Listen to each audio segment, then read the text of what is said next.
नमस्कार, मैं सौरभ हूं। आप देख रहे हैं TV9 डिजिटल। आज बात करेंगे कि भतीजे चिराग पासवान और चाचा पशुपति पारस के बीच जो झगड़ा लंबे समय से चला आ रहा है वो आखिर खत्म क्यों नहीं हो रहा और एनडीए में पशुपति पारस का क्या स्टेक बचा है, क्या भविष्य है उनका। इसके अलावा झारखंड में हमने देखा कल्पना सोरेन ने कैसे अकेले बीजेपी की महिला मोर्चा को फेल कर दिया, तो उसके पीछे उन्होंने क्या कदम उठाए उनको समझेंगे। साथ में कांग्रेस के जो अकेले मंत्री थे बन्ना गुप्ता, वो चुनाव कैसे हार गए झारखंड में, इसको समझने का प्रयास करेंगे और बात करेंगे हमारे वरिष्ठ साथी पंकज जी के साथ। पंकज जी, बहुत स्वागत है आपका। धन्यवाद, थैंक यू। सबसे पहले तो पंकज जी अब बात करते हैं बिहार में, जहां पशुपति पारस आज अपने पैतृक गांव पहुंचे हुए थे और लोजपा का स्थापना दिवस भी है, तो इस मौके पर उन्होंने चिराग पासवान पर बिना नाम लिए निशाना साधा है और उन्होंने एक बड़ा ही शब्द बोलना चाहिए कि नहीं बोलना चाहिए मुझे नहीं पता, उन्होंने बोला कि उनकी वजह से ही अपने बड़े भाई जो भगवान के समान थे उनको अंतिम समय में वो देख नहीं पाए। और ये भी दावा किया गया है कि उनके और उनके परिवार को रामविलास पासवान से उनके अंतिम समय में चिराग पासवान ने नहीं मिलने दिया। अब इससे पहले एक जुबानी जंग चली आ रही थी कि एनडीए में उनको रहना चाहिए कि नहीं रहना चाहिए। इस तरह की मीटिंग में सवाल प्रस्ताव उठा था। उसके बाद चिराग पासवान ने कहा था कि एनडीए में थे ही कब, जब थे ही नहीं एनडीए में, चुनाव में थे ही नहीं, तो फिर कैसे कहा जा सकता है कि क्या इनका भविष्य है और एनडीए में रहेंगे नहीं रहेंगे, उससे कोई फर्क नहीं पड़ता। तो एक जुबानी जंग सी चली आ रही है और अब साल भर बाद चुनाव भी है, तो कैसे देख रहे हैं इस स्थिति को, ये जो झगड़ा चला आ रहा है उसको और पशुपति पारस के भविष्य को? देखिए, सबसे बड़ी बात ये बता दें कि दरअसल जब 5 सीट लेने में चिराग पासवान कामयाब हो गए तो उसके बाद तो पहली बैटल जो होती है उसमें चिराग पासवान ने साफ कर दिया कि उन्होंने पशुपतिनाथ पारस से बाजी मार ली। दरअसल आपको ये बता दें कि लंबे समय से बिहार बीजेपी के तरफ से ये फीडबैक दिया जा रहा था कि जो भी वोट है वो चिराग पासवान के पास है, वो इनके पास नहीं है, पशुपतिनाथ पारस के पास नहीं है।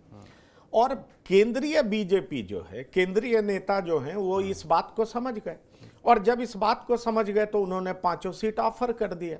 आप उस समय चिराग पासवान का हाव भाव देखे होते तो उससे आपको समझ में आ गया होता कि सबसे बड़ी लड़ाई चिराग पासवान ने जीत ली। उसके बाद चिराग पासवान ही असली एलजेपी हैं, ये उन्होंने 5 सीट पर चुनाव जीत करके साबित कर दिया। तो स्ट्राइक रेट 100% हो गया।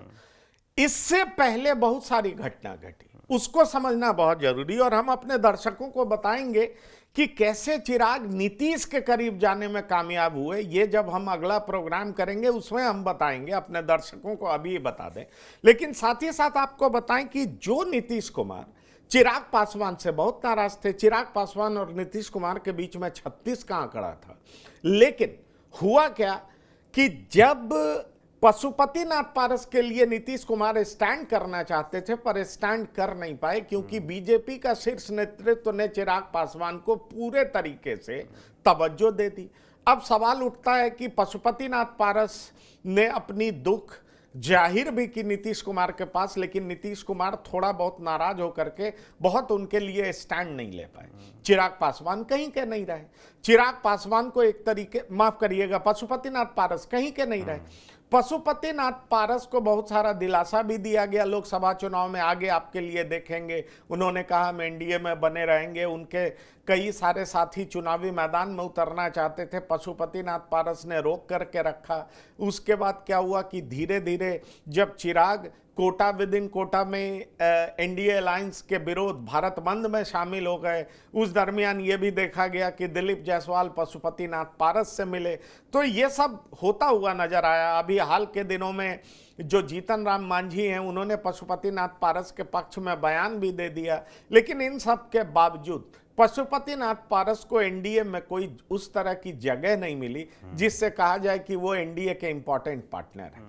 अब चूंकि बीजेपी समझ चुकी है कि जो वोट है वो चिराग पासवान के पास है, चिराग पासवान ही रामविलास पासवान के असली वारिस हैं, और उसके बाद जब उन्हें लगा कि राजनीतिक रूप से पशुपतिनाथ पारस अपनी प्रासंगिकता खो चुके हैं, पशुपतिनाथ पारस ने कोशिश भी की आरजेडी के तरफ जाने की, आरजेडी ने भी उस तरह का तवज्जो नहीं दिया।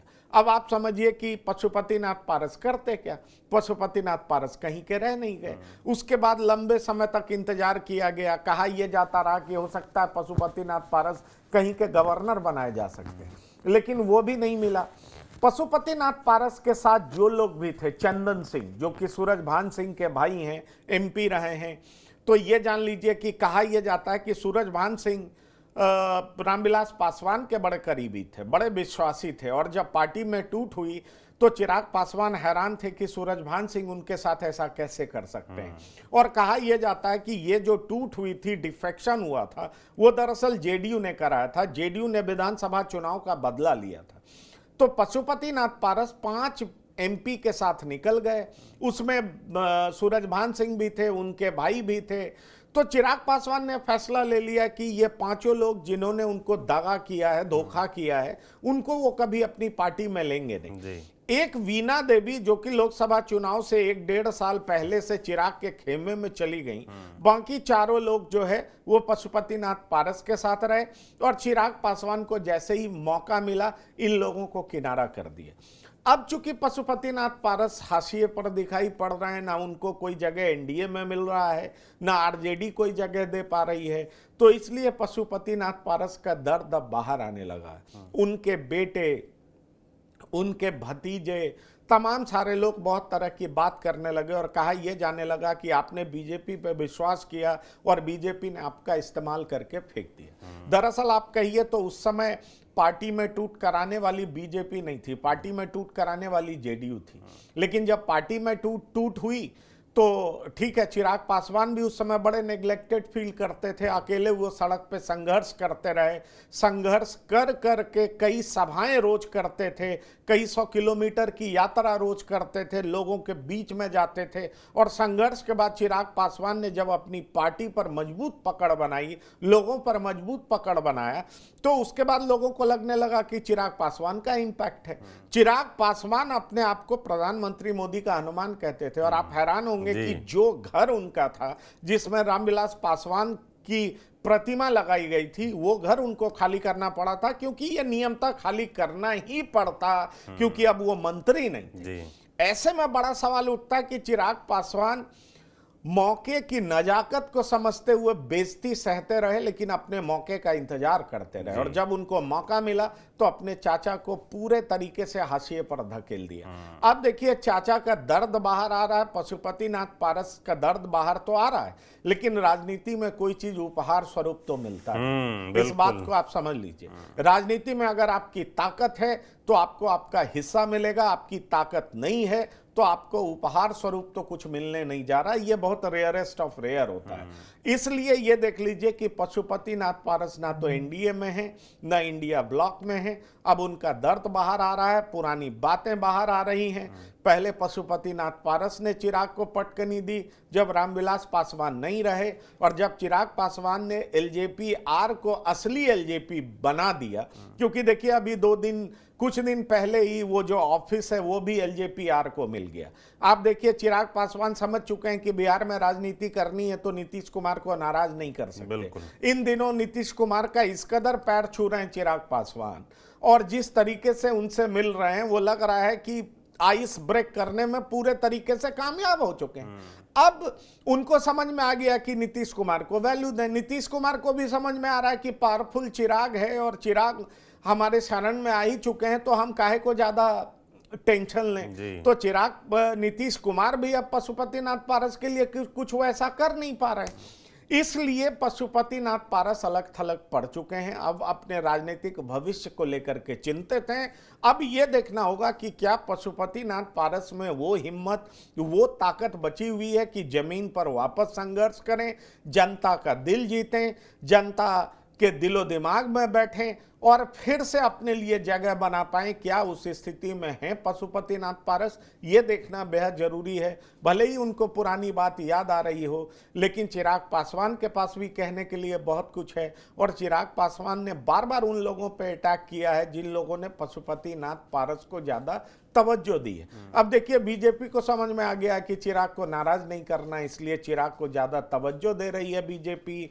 नीतीश कुमार भी तवज्जो दे रहे हैं, चिराग को लग रहा था कि नीतीश कुमार के दम पे पशुपतिनाथ पारस बिहार में पॉलिटिक्स कर सकते हैं, तो चिराग ने नीतीश कुमार के साथ भी अच्छा संबंध बना लिया। और आप जान लीजिए, पॉलिटिक्स में जो ताकतवर होता है, ऊपर बैठा आदमी, उसको अपने ज्यादा नजदीक लाना चाहता है। अगर वो शरण में आ जाए तो उससे अच्छी बात और क्या हो सकती है। और यही नीतीश कुमार को भी दिख रहा है, यही बीजेपी को भी दिख रहा है। पॉलिटिकल कन्वीनियंस के हिसाब से चिराग ज्यादा यूजफुल है, इसलिए अब पशुपतिनाथ पारस के पास सिवाय बिलाप करने के और कुछ बचा नहीं है, और वही बिलाप करते हुए नजर आ रहे हैं। लेकिन पॉलिटिक्स में आपको लड़ना पड़ता है, जमीन पर उतरना पड़ता है, जनता का विश्वास जीतना पड़ता है, और जब उस पर आप कामयाब होते हैं तभी जनता आपको तख्तो ताज पहनाती है, तभी आप मंत्री बनते हैं, सदन में जाते हैं, जनता आपके पीछे खड़ी होती है, और तभी आप ताकतवर होते हैं।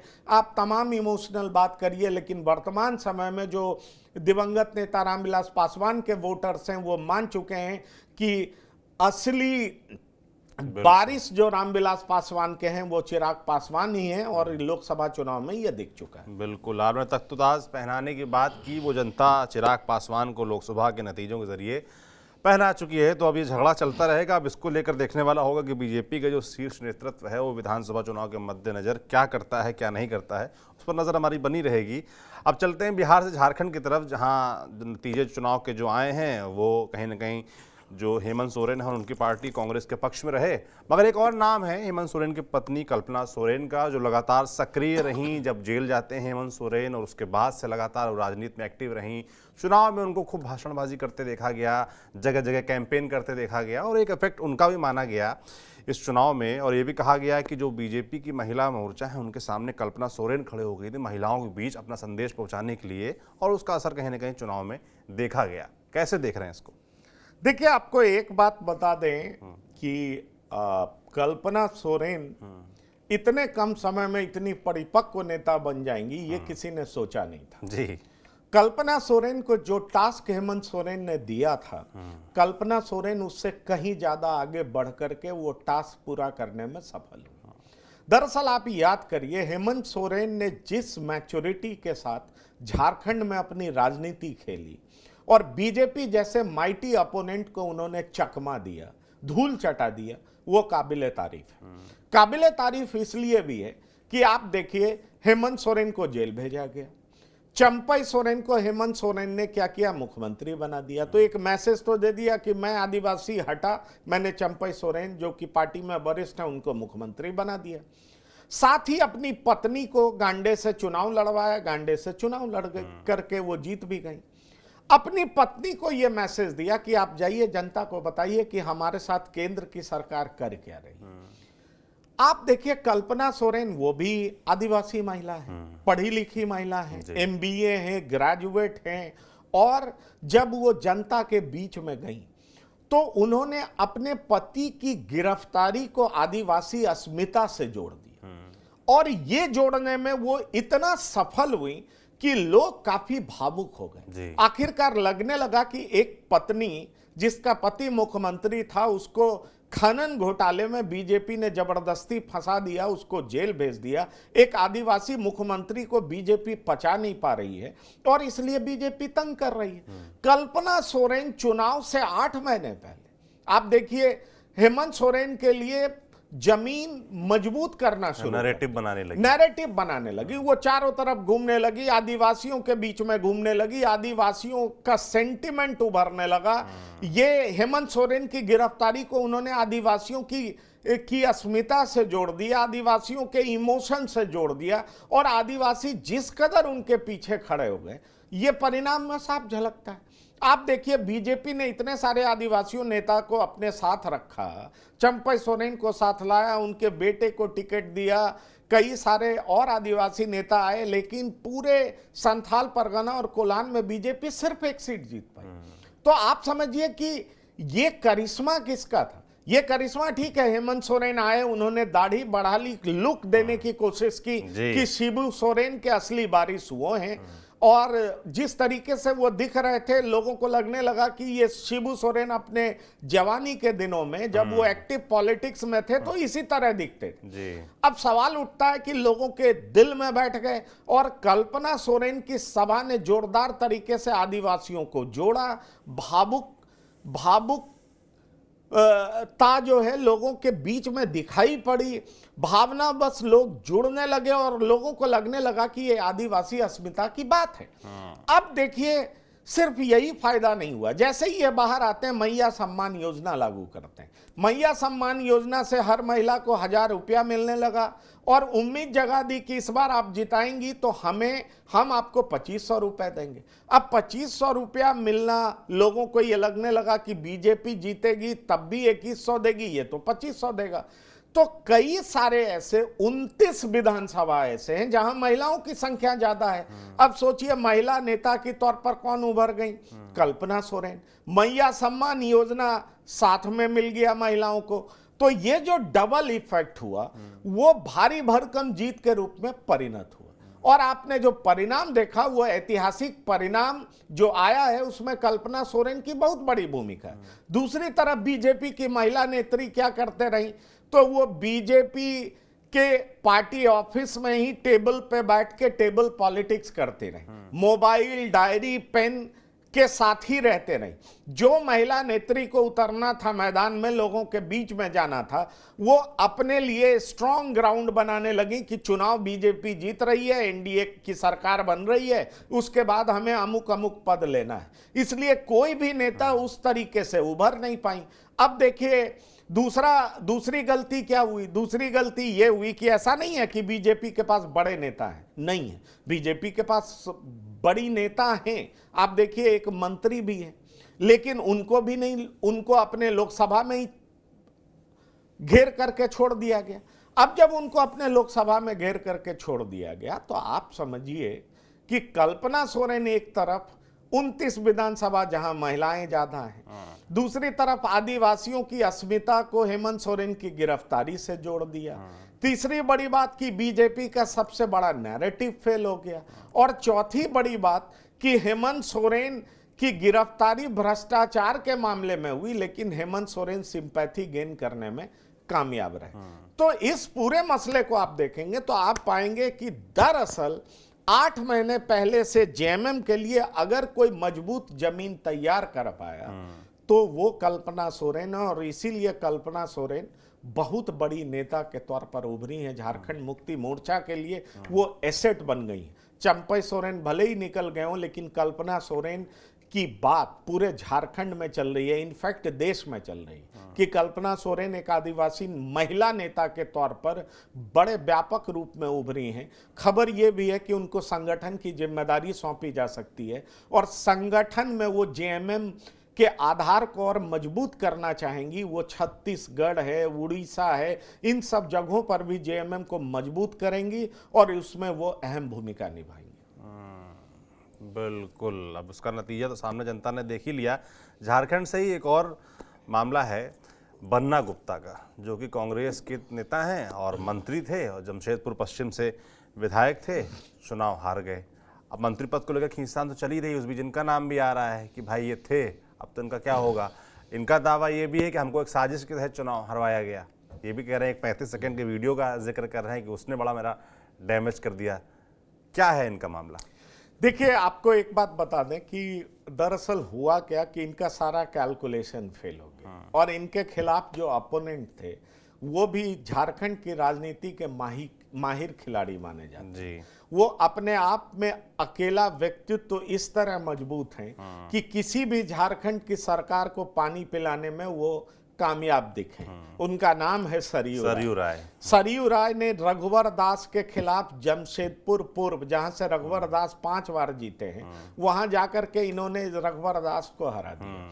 अब आप समझिए, इस बार चूंकि वो जेडीयू से लड़ रहे थे, एनडीए के खेमे में थे, तो वापस अपने सीट पर आ गए जमशेदपुर पश्चिम में और इन्होंने बन्ना गुप्ता को चुनौती दी। बन्ना गुप्ता जिस वीडियो की बात कर रहे हैं, उस वीडियो में वो कहना चाह रहे हैं कि हिंदू मुस्लिम में यूनिटी रहा है, कट्टरपंथी जहां भी दिखे हैं उसमें अगर मुस्लिम कट्टरपंथी दिखा है तो हिंदू ने आगे बढ़ कर के मदद की है, या मुस्लिम से ही लोग बाहर निकले हैं मदद किए, मतलब भाईचारे का पैगाम देने का उन्होंने प्रयास किया। उनका ये कहना, और उनका कहना है कि बीच में से एक क्लिप काट करके इस तरीके से वायरल किया गया जो कि उनके लिए काफी नुकसानदेह साबित हुआ। हिंदू कट्टरपंथियों के खिलाफ वो खड़े हो जाएंगे अगर वो मुस्लिमों के अगेंस्ट बिल्कुल इस तरह की बात। तो दरअसल हम आपको ये बात बताएं कि उनके खिलाफ एक तीसरे व्यक्ति भी खड़े थे, और तीसरे व्यक्ति जो खड़े थे वो मुस्लिम समाज से आते हैं। मुस्लिम समाज से आने की वजह से उन्होंने जोरदार तरीके से वोट भी काटा।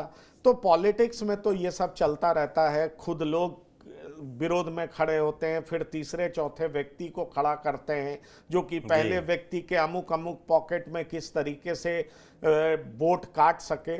तो सरयू राय चूंकि जमशेदपुर पश्चिम से ही जीतते रहे, बन्ना गुप्ता को पहले भी हराते रहे, तो अलग अलग मोर्चे पर बन्ना गुप्ता को घेर करके उन्होंने बन्ना गुप्ता को हरा दिया। अब चर्चा की बात यह है कि इकलौते मंत्री, बाकी सारे मंत्री जीत गए, तो इकलौते मंत्री जो आ रहे हैं वो बन्ना गुप्ता हैं, और बन्ना गुप्ता का कसक जो है वो बाहर आ रहा है कि हम क्यों हार गए, जब इतना बड़ा कह लीजिए कि एक वेव था झारखंड में, 16 विधायक फिर से जीत गए, तो हम ही क्यों हार गए। तो वो तरह तरह की बातें कह रहे हैं। वैसे आपको बता दें कि बन्ना गुप्ता पहले से भी चर्चा में रहे हैं, उनको लेकर के बहुत तरह की चर्चाएं होती रही हैं, लेकिन इस बार उनके खिलाफ जो अपोनेंट थे वो बहुत मजबूत हैं। जब वो सरयू राय को, जो कि मुख्यमंत्री रघुवर दास को जो कि मुख्यमंत्री थे, उनको उन्होंने जमशेदपुर पूर्व में हरा दिया, निर्दलीय लड़े थे। तो आप समझ लीजिए कि बन्ना गुप्ता को हराना उनके लिए बहुत बड़ी बात नहीं थी, और उसी बात का जिक्र बन्ना गुप्ता कर रहे हैं। बिल्कुल यही राजनीति है कि आप सोचेंगे कुछ और होगा क्या, इसकी कल्पना नहीं की जा सकती। बिहार और झारखंड में लगातार जो अपडेट्स ऐसे आते हैं राजनीति से जुड़े, वो आप तक हम यूं ही पहुंचाते रहेंगे। आप देखते रहिए TV9 डिजिटल। शुक्रिया।